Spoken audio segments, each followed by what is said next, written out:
साथियों, ये संयोग नहीं, ये एक संदेश है और बड़ा मजबूत संदेश है कि हमारे देश के युवाओं की क्षमता और उनकी आकांक्षा अंतरिक्ष जितनी असीम है, इससे बड़ा संदेश देश के लिए कोई और प्रेरणा नहीं दे सकता है। साथियों, जो रिफॉर्म एक्सप्रेस पर सवार होकर के आज देश चल पड़ा है, उसी का नतीजा है कि भारत के नौजवान इतना बड़ा साहस कर पाते हैं और सफल भी हो रहे हैं। साथियों, पिछले दिनों राजस्थान में बहुत बड़ी ऑयल रिफाइनरी देश को समर्पित की गई। पिछले कुछ सप्ताह पहले एक सेमीकंडक्टर प्लांट यानी तीसरा देश को समर्पित किया गया।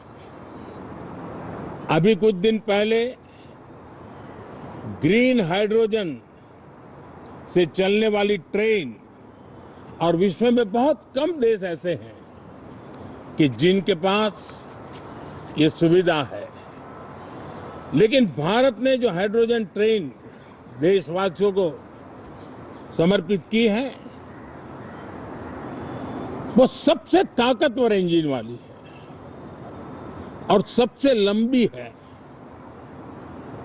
ये अपने आप में भारत के वैज्ञानिक, भारत के इंजीनियर्स, भारत के इनोवेटर्स, भारत के उद्यमी, भारत के श्रमिक, ये जो एक लक्ष्य लेकर के देश के लिए जी रहे हैं, देश के लिए काम कर रहे हैं, उसी का परिणाम है।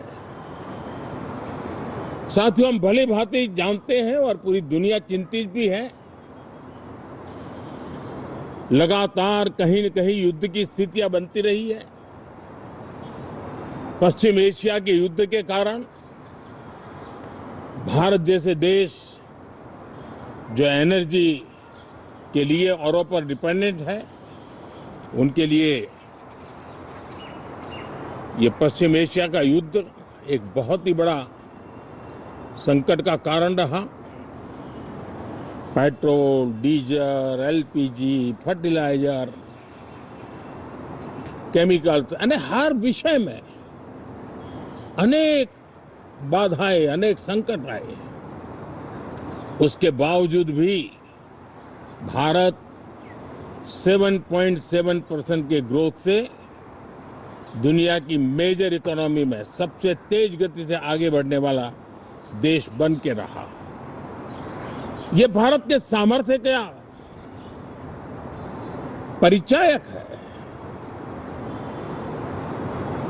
भारत किस प्रकार से उत्साह और उमंग के साथ नई ऊंचाइयों को पार करना चाहता है, उसकी इसमें एक झलक है। और ऐसे में जब ये मॉनसून सत्र आरंभ हो रहा है, देश ने स्पीड पकड़ ली है और संसद का स्पिरिट उस स्पीड में नई ऊर्जा भर सकता है। सकारात्मक स्पिरिट राष्ट्र के लक्ष्यों को प्राप्त करने के लिए बहुत आवश्यक होता है। हमारे सदन में बहुत अनुभवी सांसद भी है, दल उनका कोई भी हो, लेकिन उनके पास एक लंबा अनुभव है।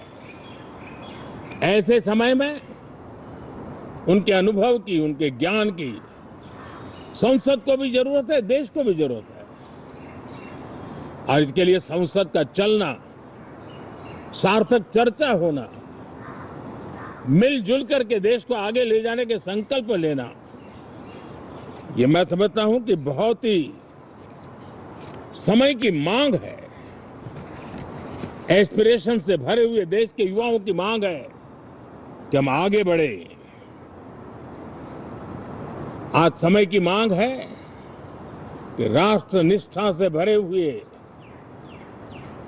राष्ट्रभक्ति के लिए जी रहे आवाज को सदन में उचित मंच मिलता रहे, वे अपनी आवाज को बुलंद करे, देश को दिशा दे। और इसलिए मैं आशा करता हूं और मुझे पक्का विश्वास है, जहां तथ्य होते हैं, जहां तर्क होते हैं, वहां तूफान के लिए जगह नहीं होती है। अगर तर्क मजबूत है, तथ्य मजबूत है, तो शांत चित्त से भी अपनी आवाज को बुलंद बनाया जा सकता है। मैं आशा करता हूं तर्क और तथ्य के साथ सदन की चर्चा को समृद्ध किया जाए, हर आवाज को अवसर मिले, हर विचार को सम्मान मिले। ये संसद की हमारी भूमिका है। मैं सभी सांसदों से बढ़ चढ़ करके इस सदन में हिस्सा लेने के लिए निमंत्रित करता हूं। आज सुबह स्पीकर महोदय जी ने भी सोशल मीडिया के माध्यम से देश के सांसदों का स्वागत करने के अपने भाव को व्यक्त किया है। मैं भी उसमें अपना स्वर मिलाता हूं। आप सबका बहुत बहुत धन्यवाद। नमस्कार।